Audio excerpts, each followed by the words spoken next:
Hi, I'm Dr. Rita Walker, and since I had to get myself together for another interview, I thought, let me go ahead and make this video that I've been needing to make for a little while. And that video basically explains why I wrote the Unapologetic Guide to Black Mental Health. I entered my doctoral program in psychology in 1995.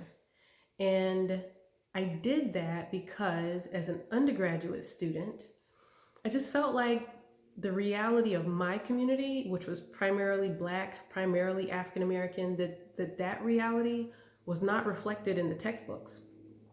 And so I went to grad school, and actually, and on a more serious note, I didn't feel like problems, like real problems of depression and just all kinds of mental health challenges, I just didn't feel like they showed up in the textbook. No one in my family had a PhD at the time. In fact, I'm a first generation college student. So I didn't exactly know what to expect, but I felt like maybe if I have a PhD that I could help my community in some way. So fast forward 2 decades to 2016, and the suicide rates are going up in Black children.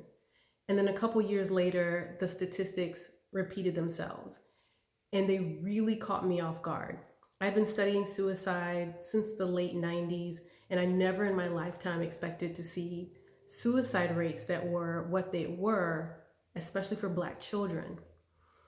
And I've written more than 50 scientific papers, but the reality is that if the science and the research that I'm engaged in isn't helping my community, then it's kind of what's the point? And so that's what prompted me to write the book. Because if a mom or other parent or grandparent, if the grown-ups in our community are so overwhelmed with their own stress and with their own anxiety that we can't help our children, then something's got to change. And I felt like I could do something to start that change. And that's why I wrote The Unapologetic Guide to Black Mental Health. It's out on May 1st. It's available for pre-order at Amazon and also at Barnes & Noble and Target. Thanks.